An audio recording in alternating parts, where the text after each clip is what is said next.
Item Number, SCP-004, Object Class, Euclid. Special Containment Procedures. When handling items SCP-004-2 through SCP-004-13, proper procedure is vital. The items are not permitted to be moved off-site unless accompanied by 2 Level 4 security personnel. Under no circumstances should any other component of SCP-004 be taken through SCP-004-1. The effects of doing so are as yet unknown, and the current cost of experimentation makes further research impractical. Should any of the objects contained within SCP-004-1 breach containment, or the facility be breached, the keys must be brought inside and the door closed prior to activation of Site-62's on-site warhead. Unauthorized removal of keys from the testing area is grounds for immediate termination. Level 1 clearance is required for basic access to SCP-004-1. Level 4 clearance is required for use of SCP-004-2-13. Description: SCP-004 consists of an old wooden barn door, SCP-004-1, and a set of 12 rusted steel keys, SCP-004-2 through SCP-004-13. The door itself is the entrance to an abandoned factory and data expunged. Chronological history. 2nd of July 1949. A group of 3 juveniles trespassing on federal property near find the door. According to their testimony, they found a set of rusted keys in an iron lockbox and determined what door the keys unlock. The juveniles are taken into custody after they contact Sheriff when one of their friends, SCP-004-CAS-01, goes missing. 3rd of July 1949.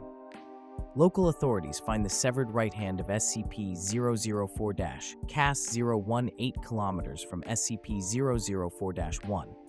Other parts of SCP-004-CAS-01's body are found scattered as far as 32 kilometers from the factory. Under interrogation, the apprehended juveniles tell authorities that upon opening the door with one of the keys, SCP-004-CAS-01 was torn into several pieces, each of which disappeared. At this point, the SCP Foundation takes over the investigation. 4th of July 1949, SCP Agent obtains the keys from the local authorities to begin testing. Tests show that SCP-004-2 through SCP-004-13 all fit into a single lock on the large barred door. 12 Class D personnel are assigned to test the effects of the door. Of the 12 test subjects, each trying a different key to enter the room, only 2 survive. Opening the door with any key except SCP-004-7 or SCP-004-12 caused the test subjects to be torn apart in multiple directions. However, no dismembered parts were found until later. At the time of writing, only 2 parts of each subject have been recovered, with the exception of the subject using SCP-004, whose pieces were scattered in close proximity. The others have, for all intents and purposes, vanished from existence. Of the 2 surviving subjects, only one, having used SCP-004-7, returned unharmed. The other came back in a near catatonic state, able only to remove himself from the room and then collapse on the floor, and had to be restrained to prevent him from gouging out his eyes. See Appendix A. Mental health effects of SCP-004. The subject using SCP-004-7 said that he had entered a large room, impossibly big for the size of the attached building. After his exit, SCP-004-1 was propped open and an armed squad of Level 3 personnel entered. The size of the room is impossible to measure, and the door frame and the individuals in the room are the only part of the room that can be felt or illuminated. 16th of July, 1949. The juvenile suspects and Sheriff are terminated. 2nd of August 1949 is declared a hazardous area due to unexploded ordnance and fences erected in order to prevent civilian ingress. Tests to determine safety of exposure to the environment behind SCP-04-1 begin. 12th of January 1950. Space-time anomalies resulting from exposure to SCP-004 are confirmed. Testing is suspended until further notice. 2nd of July 19th. The unaccounted for remains of SCP-004-CAS-01 appear unexpectedly outside SCP-004-1. Despite being killed decades before, the remains of SCP-004-CAS-01 are not decomposed in any manner and are still warm to the touch. Blood remains uncoagulated. The remains are remanded for testing. 4th of July 19, the unaccounted for remains of one of the 12 original test subjects appear in similar manner to those of SCP-004-CAS-01. The remains have been designated SCP-004-CAS-02. Records suggest that both SCP-004-CAS-01 and CAS-02 used SCP-004- 21st of March 1999. With the massive proliferation of nuclear weapons and World War III only years away, construction has begun on a site inside SCP-004-1. The site is to stock supplies for person days. 21st of April 1999. Has ordered the site inside SCP-004-1 to be expanded to include emergency storage for all mobile SCP specimens and a petabyte database for the storage of all SCP data. The facility is now referred to as Site 62. 25th of September 2000. Site 62 is operational. Labs and containment units are complete and can contain the most dangerous specimens. Backup of the SCP database has begun. 25th of January 2001. Due to time anomalies, see space-time anomalies below, all personnel working at Site 62 are now required to reside on site permanently. Families of personnel are to be informed that loved ones perished in an industrial accident. Cloned bodies have been prepared for funeral. 14th of August 2000. Massive power outage across Northeast United States and through Canada. Due to the initial failure of multiple SCP generators, Site 62 was without power for 53 minutes. During those 53 minutes, those on site were completely without any source of light. They reported sensing creatures and people, although no abnormal entities could be seen or felt. Selected facility personnel were allowed to read Appendix A and said the creatures sensed were of humanoid size but otherwise similar to the massive green creature described. Space-time anomalies. SCP-004 seems to propagate spatiotemporal anomalies. Personnel leaving the facility report losing time. Those who have been in the site for weeks insist that they had only been in the facility for several days, and records of work completed and supplies consumed support their claims. Other temporal anomalies involve SCP-004-2-13, especially the reappearance of SCP-004, CAS-01, and SCP-004-CAS-02, exactly years after using SCP-004- has been assigned to investigate all aspects of these time anomalies. Spatial anomalies include the impossibly large dimensions of the area opened by SCP-004-7.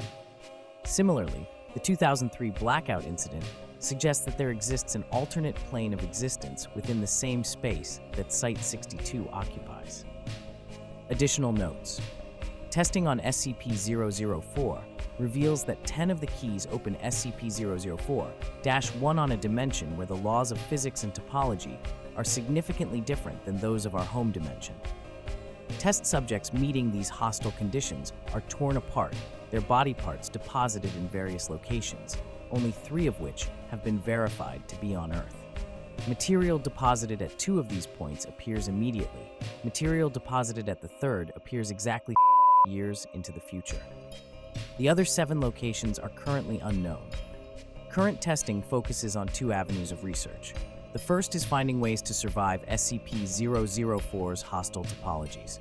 The second, data expunged, suggests that SCP-004-2-13 may open doors other than SCP-004-1.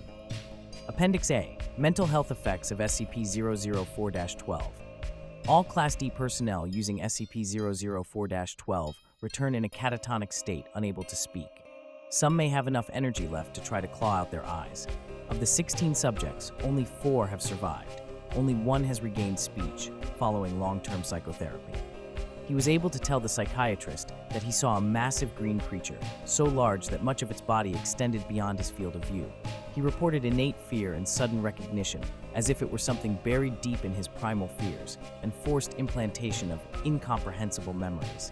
Subject displays acute anterograde and retrograde amnesia. Appendix B.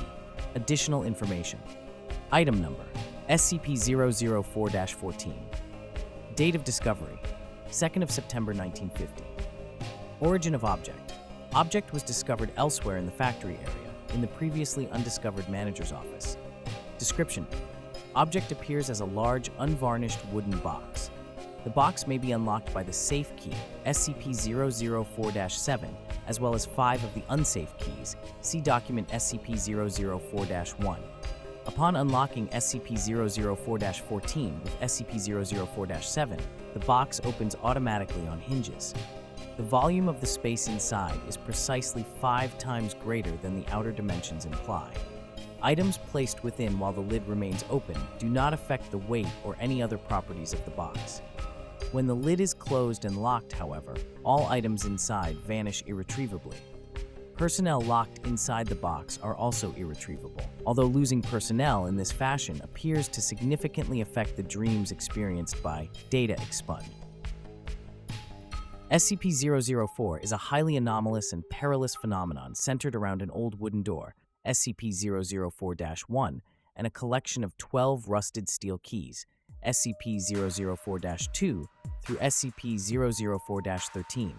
These keys interact with the door in unpredictable ways, often leading to catastrophic outcomes for those who attempt to unlock it without proper precautions. The correct keys, so to say, particularly SCP-004-7, grant access to a vast, seemingly infinite space that defies conventional understanding of physics and spatial dimensions. The anomalies associated with SCP-004 extend beyond physical space, affecting both time and human perception. Temporal distortions have been documented, including lost time experiences among personnel and the reappearance of individuals or remains years after initial interaction with the door. Psychological effects are severe when certain keys are used, inducing catatonia, amnesia, and visions of an immense, fear-inducing entity.